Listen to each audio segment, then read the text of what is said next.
इस वीडियो में हम यूपीएलटी ग्रेड कंप्यूटर टीचर का मेंस का सिलेबस देखने वाले हैं और ये भी देखने वाले हैं कि कैसे इसको प्रिपरेशन करना है। मैं आपको कुछ स्टूडेंट्स का फीडबैक दिखाऊंगा और ये भी बताऊंगा कि अगर आप 40% मार्क्स ला चुके हैं, अगर आपने 40% मार्क्स ला लिया है तो फिर आपको मेंस की तैयारी में जुड़ जानी चाहिए, क्योंकि इससे ज्यादा कटअप नहीं जाएगा।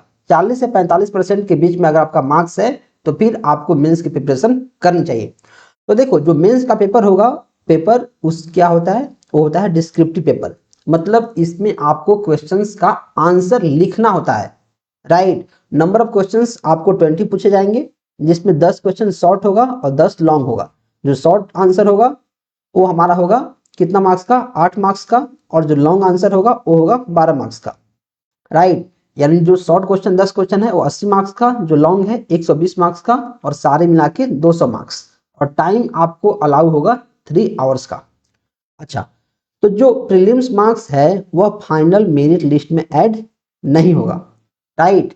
और देखो, जो शॉर्ट आंसर है उसको कम से कम 125, मतलब मैक्सिमम 125 वर्ड्स में लिखना है, और जो लॉन्ग है उसको मैक्सिमम 200 वर्ड्स में लिखना है।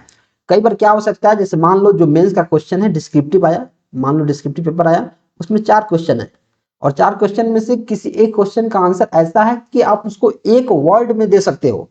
राइट। तो आप उसको एक वर्ड में दे सकते हो। राइट। जैसे मान लो कोई क्वेश्चन आ गया कि जो प्रोसेस है सबसे पहले कहां जाता है, किस स्टेट में जाता है, तो पहले क्रिएट होता है, मतलब न्यू स्टेट। तो डायरेक्ट आपको उसका आंसर न्यू लिख देना है, इसको इलेबोरेट करने की जरूरत नहीं है। राइट। मैक्सिमम 125 वर्ड्स लिखने हैं। तो एक एक चीज मैं आपको बताऊंगा। अच्छा, इसमें कोई भी इंटरव्यू नहीं है, ना ही स्किल टेस्ट। अगर आप मेंस को क्वालिफाई कर लेते हैं, मेंस अगर आप क्वालिफाई कर लेते हैं तो डायरेक्ट आपका डॉक्यूमेंट वेरिफिकेशन होगा और फिर आपका ज्वाइनिंग होगा, कोई भी इंटरव्यू नहीं है। मैं क्या करता हूं, जो उसका एक्चुअल सिलेबस है जो हमने प्री के लिए पढ़ा था वही सेम टू सेम सिलेबस है, बस अब इसको डिस्क्रिप्टिव में इसको होगा, इसका एग्जाम जो होगा डिस्क्रिप्टिव में होगा। तो पहले मैं आपको कुछ यहाँ फीडबैक दिखाता हूँ, कुछ कमेंट दिखाता हूँ। भाई ने लिखा है, हेलो सर, पेपर तो बहुत अच्छा था और इजी भी बोल सकते हैं। आप जो पढ़ा रहे थे उसी से काफी कुछ आया था। मैं ऑलरेडी पीजीटी ईएमआरएस में जॉब करता हूँ, इनको टाइम नहीं मिला। लास्ट वीक में मेरे वीडियो इन्होंने देखा है, अच्छा पढ़ाते हैं और हर एक ऑप्शंस को अच्छे से एक्सप्लेन करते हैं। That's very good and interesting. अच्छा, एक और मैडम है, उन्होंने क्या लिखा है, thank you so much sir, आपकी क्लास के बिना कंप्यूटर साइंस की सिलेक्शन इम्पॉसिबल है। You are outstanding teacher. If I select in UPLT grade exams, credit goes to you. Pre का एग्जाम्स इनका निकल गया है। एक एक चीज मैंने जो इनको पढ़ाया था, मैंने इनको बोल दिया था पर्सनली कि एक एक चीज जो मैं पढ़ा रहा हूं बस आपको उतना ही पढ़ना है, मल्टीपल टाइम्स पढ़ना है। और मल्टीपल टाइम्स पढ़ने से फायदा क्या होगा कि जो 120 क्वेश्चन था उसमें से 85 क्वेश्चन तो सीधे कोर्स से उठ के आ गया था एज इट इज। 120 में से 85 क्वेश्चंस कोर्स से एकदम उठ के आ गया था, और बाकी जो क्वेश्चंस थे वो थोड़ा उसके रिलेटेड क्वेश्चंस थे। तो जो 85 क्वेश्चन अगर कर देगा उसका प्री का सिलेक्शन रोक कौन सकता है, कोई भी नहीं। तो आप यहाँ कुछ कमेंट भी देख सकते हो, वीडियो को रोक करके जो वीडियो पे हमारे कमेंट्स हैं उनको देख सकते हो। एक एक चीज हमने काफी बेहतर चीजों से पढ़ाया था, ताकि कोई भी पढ़े, अगर वो ध्यान से पढ़ ले, 2-3 बार रिवीजन कर ले तो फिर उसकी बात बन जाएगी। वेरी नाइस क्लास सर, काश पहले इस टू पे क्लास देखी होती। राइट।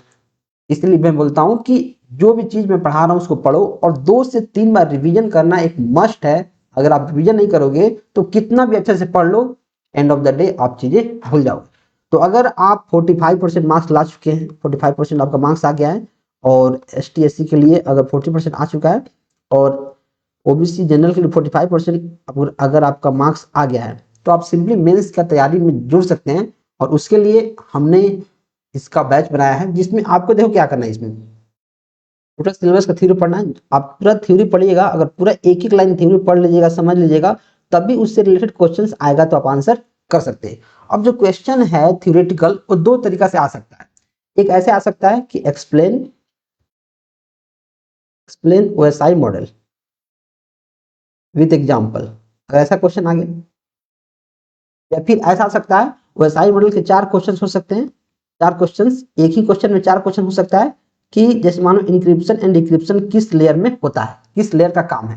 तो आपको सिंपली उस लेयर का एक नाम लिख देना है, आंसर हो जाएगा। और बाकी जो क्वेश्चन है उसमें उसका डिस्क्रिप्शन लिखना है। जैसे मान लो पूछ दिया कि ओएसआई मॉडल क्या है, उसको एक्सप्लेन करो, तो क्या लिखना है, जो ओएसआई मॉडल है उसका फुल फॉर्म क्या है, कब आया, जो टीसीपी आईपी मॉडल था उससे अलग कैसे है, इसके कितने लेयर्स हैं, एक एक लेयर्स पे कौन कौन से डिवाइस काम करता है, कौन कौन से प्रोटोकॉल काम करता है, दोनों में डिफरेंस क्या है, एक एक लेयर को आपको समझाना है। एक एक लेयर जो है उस पर जो डेटा इंफॉर्मेशन ट्रांसफर होता है उसको हम क्या बोलते हैं, राइट। तो एक एक चीज आप लिखेंगे, कब लिखेंगे, जब आप अच्छे से थ्योरी को पढ़ेंगे, अच्छे से थ्योरी से पढ़ना है और उसको रोज प्रैक्टिस करना है, लिखना है।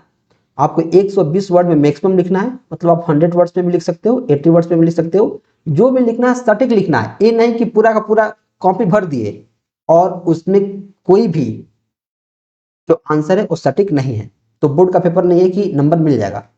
इसके अलावा 20 सेक्शनल मॉक हम करेंगे, मतलब जो डिस्क्रिप्टिव पेपर है उसी का एक क्वेश्चन लेंगे, उसको कैसे लिखना है, कैसे लिखते हैं वो हम लिख के देखेंगे। फिर 10 फुल मॉक टेस्ट देखेंगे। 20 सेक्शनल मॉक मतलब हर एक सब्जेक्ट का मॉक देखेंगे हम, जैसे मान नेटवर्किंग है तो नेटवर्किंग के टॉप क्वेश्चंस को अपन देख लेंगे, लिख लेंगे। फिर 10 फुल मॉक टेस्ट, सारे जो सिलेबस है उसको मिला के 10 फुल मॉक टेस्ट करेंगे। फिर प्रैक्टिस सीट, आपको क्लास सीट मिलेगा ही, हैंड रिटन और टाइप नोट्स आपको मिलेगा।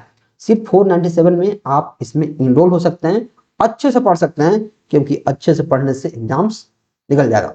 या फिर आप चाहते हैं नहीं यार मुझे सिर्फ नोट्स लेना है, तो अगर अभी तक आपने हमारा नोट्स नहीं लिया है तो इस नोट्स को आप ले सकते हैं, जिसमें पूरे सिलेबस का थ्योरी आपको मिल जाएगा, उसको आराम से इसमें पढ़ना है। डिस्क्रिप्शन में दोनों का लिंक है, आप इसको हमारे वेबसाइट से या फिर ऐप से ले सकते हैं, और इसके लिए अलग से लिंक दिया गया है, आप उससे इनरोल कर सकते हैं। अभी 45% अगर आपका मार्क्स आ गया है तो आप पढ़ना शुरू कर दीजिए, कुछ इंतजार करने की बात नहीं है, क्योंकि अगस्त में एग्जाम आपका हो जाएगा, अगस्त में। तो चैनल को आप सब्सक्राइब कर लीजिए, क्योंकि काफी सारा फ्री वीडियो भी यूट्यूब पे लगातार आएगा कि किस क्वेश्चन को कैसे लिखें। जैसे मान लो एक क्वेश्चन मैंने ला दिया कि इस क्वेश्चन को कैसे लिखें, इसका फॉर्मेट क्या होना चाहिए, कौन कौन से इंपॉर्टेंट पॉइंट लिखें, एक एक चीज अपने को देखना है। चलिए मिलते हैं नेक्स्ट वीडियो में, तब तक आप चैनल को सब्सक्राइब कर लीजिए।